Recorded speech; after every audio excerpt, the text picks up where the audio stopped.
Hello. In this video, we will talk about how to make a list of your interests and skills.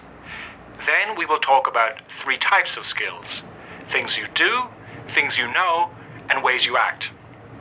Knowing your interests and skills helps you to choose a career that is best for you.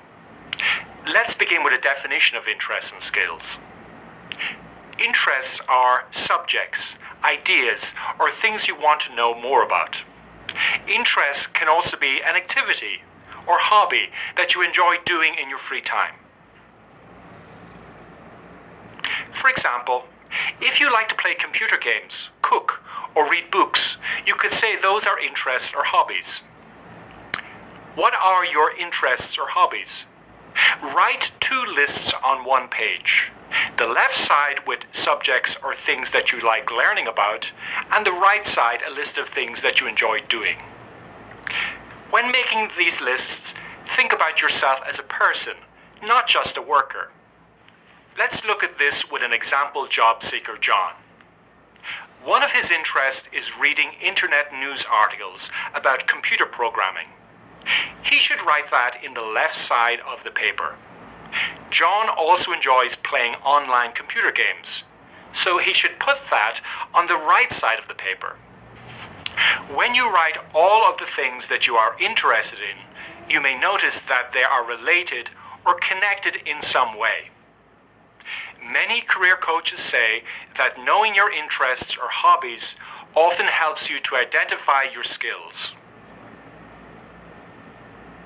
So, what exactly are skills, and how are they different from interests? First, a skill is the ability to do something well. Some skills are natural, meaning that we are born with these skills. Other skills are learned, and we develop these skills over time. Skills can also be divided into more categories. Functional skills are things you can do, like driving.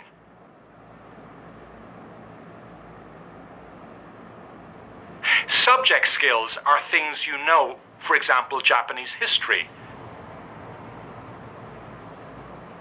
And personal trait skills are ways that you act, such as being on time.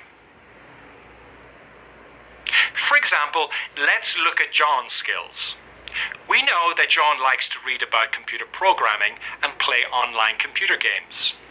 When he plays games online, he is able to watch the screen and type quickly at the same time. John is also very good in all of his math classes, and he asks many questions.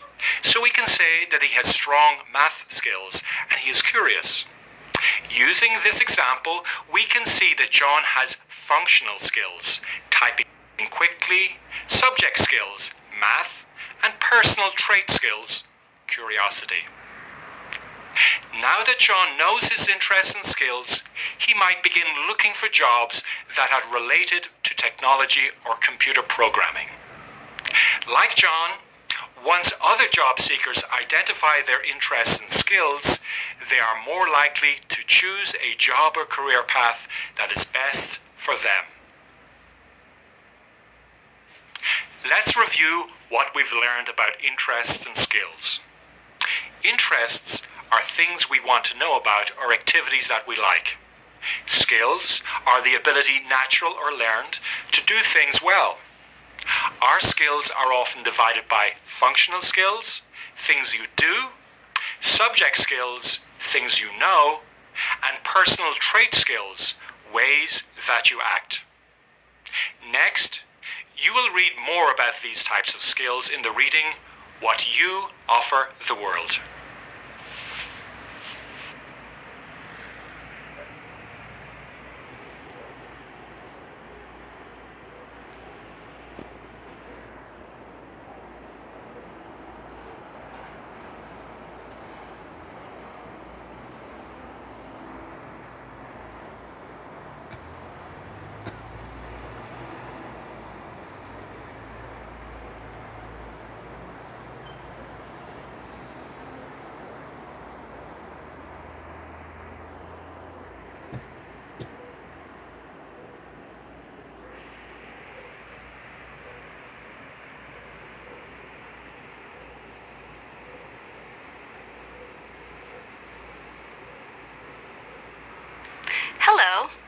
In this video, we're going to talk about some useful words and phrases that you'll hear many times throughout the job search process.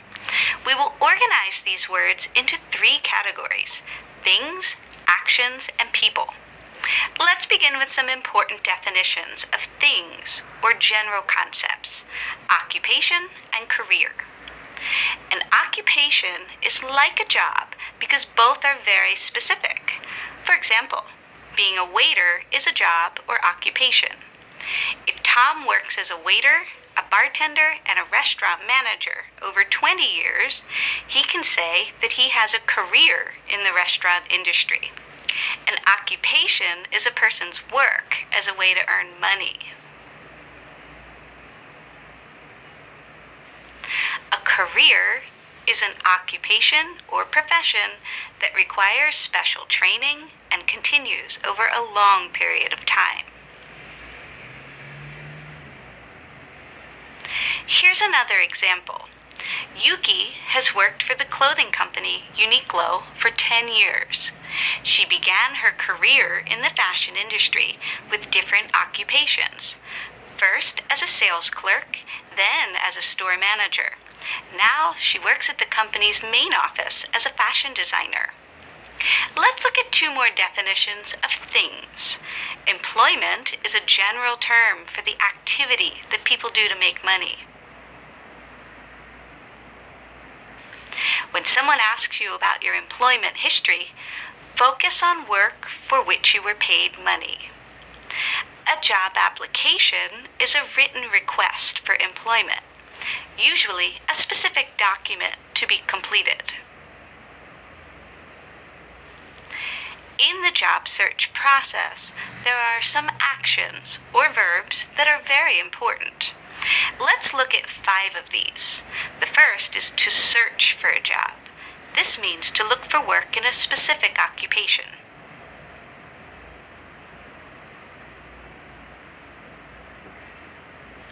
To apply for a job is to formally ask for employment, usually in writing. This means completing a specific job application or sending documents like a resume and cover letter. We will talk more about these later in Units 2 and 3. To interview for a job is to answer questions in a formal meeting. Most interviews are face-to-face, but sometimes people can interview by phone or video calls. To be hired for a job is to be given a job and then paid for the work. If someone says, "You're hired," that means you got the job. To work is to do an activity related to one's occupation.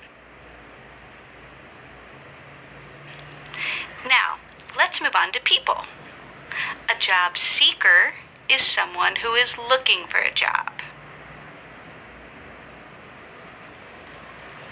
After a person applies for a job, they become a candidate or an applicant, which is a person who might get the job.